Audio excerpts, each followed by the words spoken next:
মোৰ ওপৰত বিশ্বাস আছে একদম পাব বুলি কনফাৰ্ম বহি আছে তেতিয়া কিমান হল 10 আৰু 8 কিমান হল 18,000 টকা 20 তাৰিখে ৰাতিপুৱাই গা পা ধুই মোবাইলটো চাই থাকিব টুপক কৰি 8,000 সোমাই যাব মোবাইলটো চাই থাকিব 20 তাৰিখে ৰাতিপুৱা ঠিক আছে এতিয়া আমাৰ চৰকাৰে কিমান দিলে আজি 10,000 20 তাৰিখে 8,000 চাউল বিনা পইচাত 100 টকাত এতিয়া আমি কি দিছো 1 কেজি দালি 1 কেজি চেনি আৰু 1 কেজি নিমখ যদি আমি 100 টকাটো নলও কেনেকুৱা হ'ব হেতু আৰু ভাল হ'ব ঠিক আছে এবাৰ ইলেকশনত আপোনালোকে বিজেপিক জিকাই দিব চেনি দালি তেল নিমখ সব বিনা পইচাত পাই যাব 10,000 টকা পালো 8,000 পালো বিনামূলীয়া চাউল পালো 100 টকাত দালি নিমখ চেনি পালো আৰু ছোৱালী বিলাকৰ পঢ়াৰ খৰচ চৰকাৰে ললে এতিয়া 1 ফেব্ৰুৱাৰীৰ পৰা ছোৱালীৰ দৰে লৰাইও পঢ়াৰ খৰচ চৰকাৰৰ পৰা পাব তাৰ মানে মাকৰ দেউতাকৰ যিমান কষ্ট গোটেইখিনি কোনে ললে চৰকাৰে ললে চাউল আমি দিলো দালি নিমখ চেনি আমি দিলো লাহেকৈ তেলো দিব লাগিব অৰুণোদয় দিলো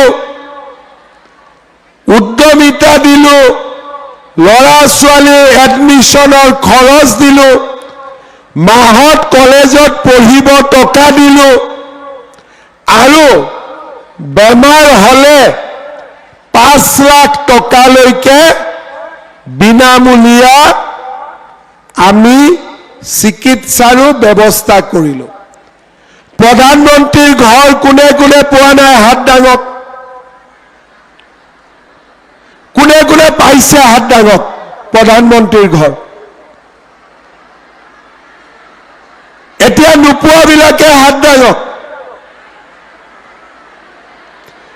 এতিয়া আমি নোপোৱাবিলাকৰ কাৰণেও জিঅ' টেগিং কৰিছো নোপোৱা মহিলাসকলেও এতিয়া প্ৰধানমন্ত্ৰীৰ ঘৰো পাই যাব তাৰ মানে আপোনালোকে চিন্তা কৰক থাকা ঘৰৰ পৰা খোৱা চাউললৈকে মাহৰ খৰচলৈকে পঢ়াৰ সুবিধালৈকে গোটেইখিনি কোনে দিছে আমাক নৰেন্দ্ৰ মোদী ডাঙৰীয়াই দিছে বিজেপি চৰকাৰে দিছে অলপ আগতে হাগ্ৰামা মহিলাৰী ডাঙৰীয়াই আপোনালোকক কৈ আছিলে যে ইলেকশনৰ সময়ত তেখেতে যি যি প্ৰতিশ্ৰুতি দিছিলে সেই কামবিলাকো তেওঁ কৰি দিব তাৰ মানে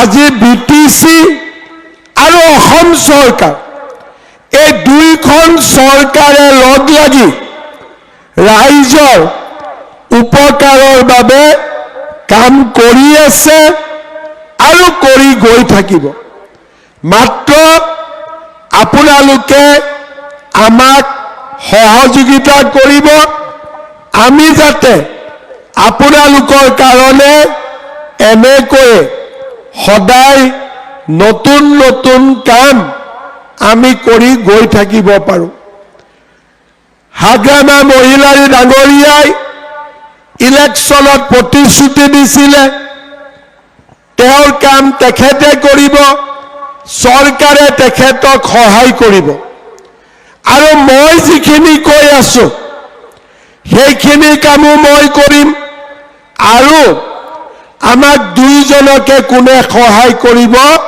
প্ৰধানমন্ত্ৰী মোদী ডাঙৰীয়া যাতে আমাৰ সকলোৰে উন্নতি হ'ব পাৰে আমাৰ পৰিয়ালবোৰ আগুৱাই গৈ থাকিব পাৰে, ল'ৰা ছোৱালীয়ে শিক্ষা লাভ কৰিব পাৰে। 17 তাৰিখে প্ৰধানমন্ত্ৰী ডাঙৰীয়া গুৱাহাটীলৈ আহিব আৰু আপোনালোকে জানি ভাল পাব, প্ৰধানমন্ত্ৰী ডাঙৰীয়াৰ উপস্থিতিত গুৱাহাটীত 11,000 আমাৰ বড়ো বাইদেউ ভণ্টিসকলে গুৱাহাটী ষ্টেডিয়ামত একেলগে বাগৰুম্বা নাচিব। কিমানে? 11,000 ছোৱালীয়ে একেলগে বাগৰুম্বা নাচিব। আগতে কেতিয়াও ইমান ডাঙৰ কাম হোৱা নাছিল। আজি আমি বাগৰুম্বা দেখিছো 100 গৰাকীয়ে নাচা, 200 গৰাকীয়ে নাচা। পৰহি দিনাখন ৰাতি কিমানে নাচিব? 11,000 ছোৱালীয়ে একেলগে নাচিব। চাবনে নাই টিভিত আপোনালোকে? চাই ভাল লাগিব নে নালাগিব? বহুত ভাল লাগিব। আগতে বিহু হৈছিলে, তাৰপিছত ঝুমুৰ হ'ল, এইবাৰ বাগৰুম্বা হ'ব। প্ৰধানমন্ত্ৰী ডাঙৰীয়া থাকিব উপস্থিত। আমাৰ গোটেই অসমৰ পৰা অহা ছোৱালীবিলাকে আৰু যুৱকসকলে নাচিব। আজি ইমানবিলাক কাম আমাৰ অসমত হৈ গৈ আছে আৰু আমাৰ অসমখন আগবাঢ়ি গৈ আছে। আমাৰ বিজনী সমষ্টিৰ বিধায়ক অজয় ৰায় ডাঙৰীয়া, তেখেতকো মই ৰাতিপুৱা সুধিছিলোঁ যে আমাৰ বিজনীত অৰুণোদয় কিমানে পাই আছে? কিমানে পাই আছে? 32,000 পৰিয়ালে আজি আমাৰ বিজনীত অৰুণোদয় পাইছে।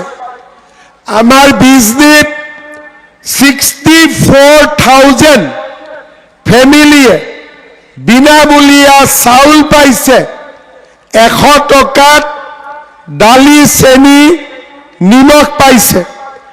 আমাৰ ইয়াতে বহু ছোৱালীয়ে নিযুত মইনা আঁচনি পাইছে আৰু আমাৰ দুখীয়া পৰিয়ালসকলক ঘৰৰ কাৰণে আমি জিঅ' টেগিঙো কমপ্লিট কৰিছোঁ। ইমানবিলাক কাম আমাৰ বিজনীত হৈছে আৰু আগলৈকেও হৈ থাকিব। আপোনালোক ৰাতিপুৱা 8টা বজাতে আহিছে, কালি ৰাতি ভালকৈ টোপনি মাৰাই নাই। আজি সোনকালে ঘৰত ঘূৰি যাব লাগিব। সেইকাৰণে আমি বহুত দীঘলীয়াকৈ নকওঁ। আমি চেকবিলাক কেনেকৈ দিম? ভিঅ' বাইদেউসকল ইয়াত বহি আছে। পঞ্চায়তে VCDCত বহি আছে।